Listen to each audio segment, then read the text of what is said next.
মৌলিক সংস্কার ছাড়া নির্বাচনের ঘোষণা হবে জনগণের সঙ্গে বিশ্বাসঘাতকতার শামিল।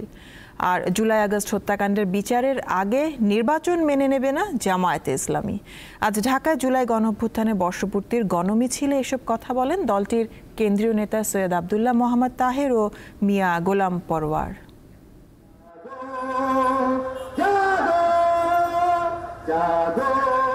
২০২৪ সালে গণঅভ্যুত্থানে আওয়ামী লীগ সরকারের টানা ১৬ বছরের শাসনের অবসান ঘটে। ৫ আগস্ট ক্ষমতা ছেড়ে ভারতে পালিয়ে যান তৎকালীন প্রধানমন্ত্রী শেখ হাসিনা। ছাত্র জনতার বিজয়ের বার্ষিকী উপলক্ষে মঙ্গলবার রাজধানীর মহাখালীতে গণমিছিল করে জামায়াতে ইসলামীর ঢাকা মহানগর উত্তর শাখা। মিছিলটি বিভিন্ন এলাকা প্রদক্ষিণ করে। এর আগে সমাবেশ করে দলটির নেতাকর্মীরা। বক্তব্য রাখেন কেন্দ্রীয় নেতারা। তারা গণঅভ্যুত্থানের চেতনার আলোকে আগামীর বাংলাদেশ পরিচালনার ওপর গুরুত্ব আরোপ করেন। মাননীয় প্রধান উপদেষ্টা, সংস্কার ছাড়া কোনো নির্বাচন আপনি ঘোষণা করলে জনগণের প্রতি বিশ্বাসঘাতকতা হবে। নির্বাচন জুলাই সনদের ভিত্তিতে হতে হবে। আমার ভাই কবরে কোনি বাইরে থেকে লম্পজম্প করবে, এক মুহূর্তের তোরে আমরা মানতে চাই না।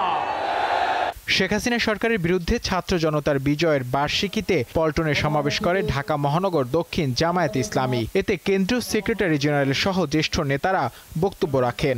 তারা জাতীয় সংসদ নির্বাচন ও কেমন বাংলাদেশ দেখতে চান তা উল্লেখ করেন। কোন বড় বড় দলের কোন নেতা কথা বলে ফেলেছেন, সংস্কারে যা লেখুক, যা আইন বানাক, আমরা ক্ষমতায় গিয়ে সব লেখা আমরা মুছে ফেলে দেবো। পড়েছেন না আপনারা? এই কারণে সংশয় তৈরি হয়। নির্বাচনের আগে সংস্কারের মৌলিক কাজ শেষ করতে হবে। শেষ না করে নির্বাচন আমরা মেনে নিতে পারি না।